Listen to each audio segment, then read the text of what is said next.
元快速除痘消除色斑。Hello and welcome to Maximum. Mon prénom c'est Michel, mon nom c'est André. C'est un peu compliqué. J'ai 53 ans. Et je viens d'assez loin, j'ai traversé la France, je suis savoyard d'origine. J'expose actuellement un ensemble de dessins, de croquis que j'ai fait dans Mel et à côté, à Niort, un petit peu à La Rochelle. C'est des croquis que je fais dans la rue et que je mets en couleur assez souvent, soit sur place, soit s'il fait trop chaud, s'il pleut ou s'il n'y a pas de quoi mettre un croqueur dehors, je fais ça chez moi. Non, c'est pas les originaux parce que la plupart des originaux ils sont dans mes carnets de dessin à spirale, donc c'est pas très très pratique à exposer. Donc ce que je fais, c'est que je scanne mes dessins et j'en fais des tirages, des beaux tirages très chouettes que j'expose ensuite et qui sont bien plus pratiques à exposer que mes petits carnets. Oui, tous les dessins que j'expose ici, les tirages sont numérotés puisque ce sont des séries de tirages que je fais en petit nombre, c'est des séries de 50 et donc ils sont tous numérotés, signés. Ah bah tous les grands classiques du jazz, Sonny Rollins, bien sûr le plus grand ténor dont j'ai oublié le nom, saxo-ténor. Je joue un petit peu de saxo, alors j'adore quoi. Et puis après j'écoute du rock français. Il y a des gens dont je peux pas me départir, des gens comme Bachoum par exemple. J'écoute aussi beaucoup la radio, je suis un fan de radio. Et mon inspiration au quotidien, c'est ce que je vois dans la rue. Le truc que j'ai aimé à 15 ans, c'était Woody Allen. C'était Manhattan. Et d'ailleurs, si tu veux, tu peux aller voir mes dessins de Manhattan en ce moment à Périgny. Manhattan, starring Woody Allen. Well, okay, well, tell me, why did you get a divorce? Why? I got a divorce because my ex-wife left me for another woman. Okay? Really? Mm-hmm. God, that must have been really demoralizing. I don't know. I thought I took it rather well under the circumstances. Ooh-wee. I tried to run them both over with a car. Diane Keaton. Ce qui m'a donné envie de tout croquer, c'est que en fait, je dessine depuis très longtemps. J'ai appris à dessiner quand j'étais petit dans une école d'architecture à Grenoble.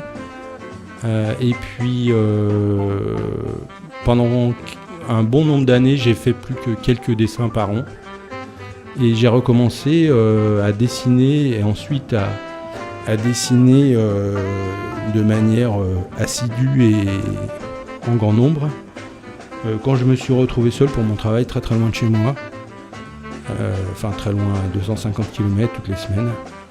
Et donc j'ai commencé à dessiner les bateaux dans le port de Saint-Nazaire. Les gros bateaux qu'on construit et les gros bateaux qui viennent se faire réparer à Saint-Nazaire. Alors ce qui m'a donné déclic quand j'étais enfant, c'était le dessin de mon grand-père. Mon grand-père, il était receveur des PTT, petit travail tranquille comme il disait. Et il dessinait dans sa cuisine au stylo Bic des petits bonshommes, des petits profils et puis des petites voitures des années 50 comme il avait lui, avec des roues bien rondes, des phares bien ronds et voilà. Et donc j'adorais ces dessins. J'en ai plus, c'est dommage d'ailleurs parce que je ne sais pas où ils sont. Il n'y accordait pas beaucoup d'importance, donc je pense qu'ils sont tous partis à la poubelle. Mais l'image que j'ai de la première fois que j'ai eu envie de dessiner, c'est ça, dans la cuisine de mon grand-père.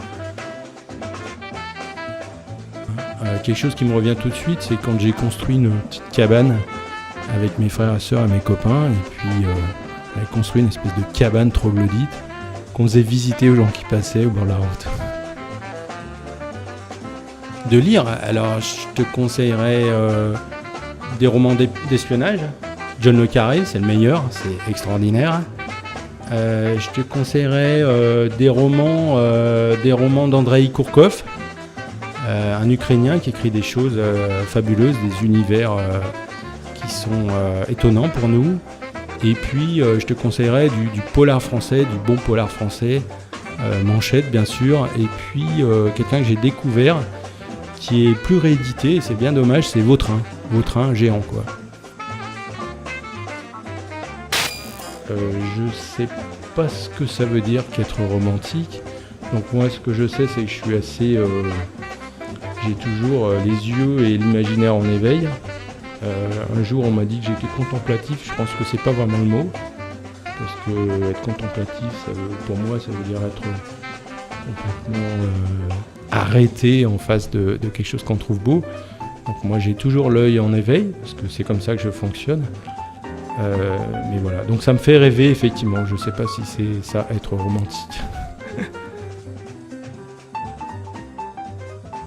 Je dirais Yves Klein.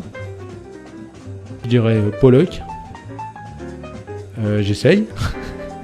Je pense y arriver. Pour l'instant, pas encore. Mais pour l'instant, c'est une activité à laquelle je m'adonne entièrement depuis une année environ, après avoir fait des choses tout à fait différentes. Voilà, donc j'ai décidé maintenant de dessiner, de passer ma vie à dessiner. Donc j'espère bien pouvoir vivre de mon art.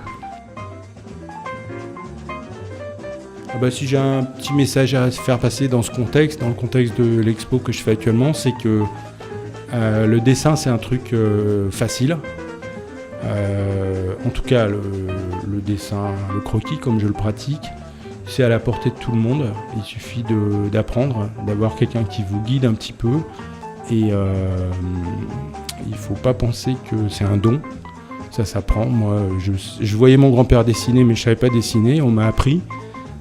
J'ai appris dans une école, mais ça s'apprend assez rapidement. Donc, si ça plaît aux gens qui voient, qui regardent, il faut qu'ils essayent. J'ai quoi comme bagnole ? J'ai une petite Citroën qui est un peu trop petite parce que maintenant je trimballe pas mal de dessins encadrés souvent. Donc ça commence à être encombrant dans ma petite voiture.